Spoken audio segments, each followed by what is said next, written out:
정부의 30조 5천억 원 규모의 추경안이 어제 국무회의에서 의결됐지만 이와 관련한 여야 협상은 난항을 겪고 있습니다.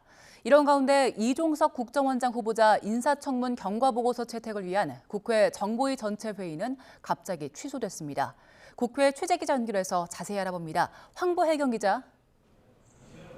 네, 국회입니다. 네, 정보위 전체 회의가 갑자기 취소된 이유가 뭡니까?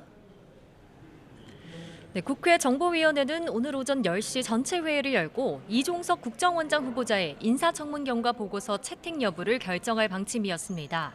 어제 청문회에서 국민의힘 의원들이 이 후보자의 대북관을 문제 삼았지만 대체로 무난하게 마무리되면서 채택 가능성에 무게가 실렸는데 회의 개최 직전 취소됐다는 공지가 전해졌습니다.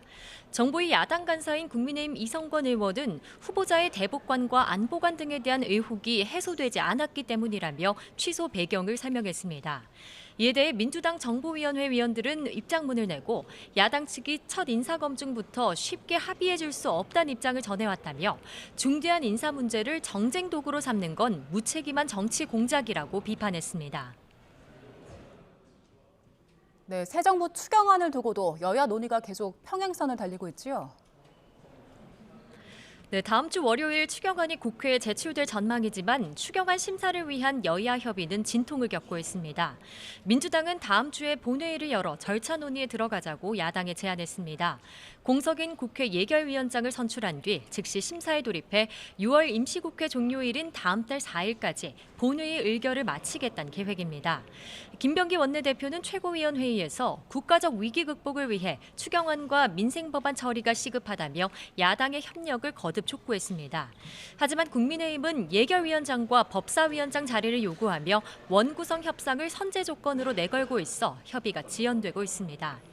국민의힘 송원석 원내대표는 오늘 원내대책회의에서 추경으로 자영업자와 취약계층을 보호한다는 취지에는 일부 동의하지만 취임 2주 만에 내놓은 졸속 포퓰리즘 추경이라며 강하게 비판했습니다.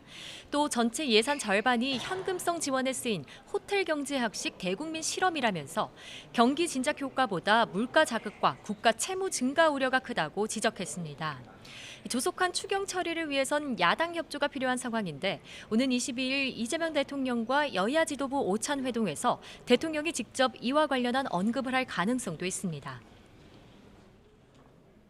네, 다음 주 화요일부터 열리는 김민석 국무총리 후보자 인사청문회를 앞두고 여야 신경전도 가열되고 있다고요? 네, 국민의힘은 김민석 후보자 관련 의혹을 고리로 대여 공세 수위를 한층 끌어올렸습니다. 김 후보자가 최근 5년 동안 수입보다 지출이 많다는 점에서 재산 증식 배경과 아들 입시 과정에 부적절한 개입을 했는지 등이 쟁점입니다. 김 후보자의 중국 칭화대 석사 학력도 검증 대상인데 송원석 원내대표는 기자들과 만나 김 후보자가 공개한 중국 출입국 기록은 편집된 자료라며 원본 제출이 필요하다고 말했습니다. 국민의힘은 긴급 의원총회를 열고 김 후보자의 인사청문회 대응책도 논의하고 있습니다. 관련 의혹 규명을 위해 청문회에 김 후보자의 전 배우자 등을 증인으로 채택하자고 요구하면서 여야 협의가 난항을 겪고 있는데요. 김 후보자 인사청문특위 야당 측 관계자는 YTN과 통화해서 일단 청문회는 예정대로 열어 의혹을 따져볼 방침이라고 말했습니다.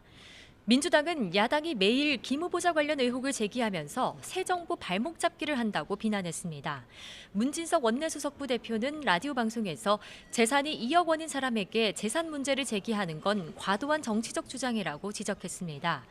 또 전 부인까지 청문회장에 부르겠다는 것도 인간적으로 지나치다면서 이러니 인사청문회법 개정이 필요하다고 밝혔습니다. 김현정 원내대변인은 YTN 라디오 인터뷰에서 인사청문회법 개정과 관련해 후보자의 자질과 능력 검증은 공개로, 도덕성과 관련된 검증은 비공개로 하자는 게 핵심이라고 설명했습니다. 다만 법이 개정되더라도 김민석 후보자 등 이번 내각 인사들은 적용 대상이 아니라며 특정 후보자를 흠집내 정치적 반사이익을 얻는 관행을 바로잡기 위한 취지라고 설명했습니다. 지금까지 국회에서 전해드렸습니다.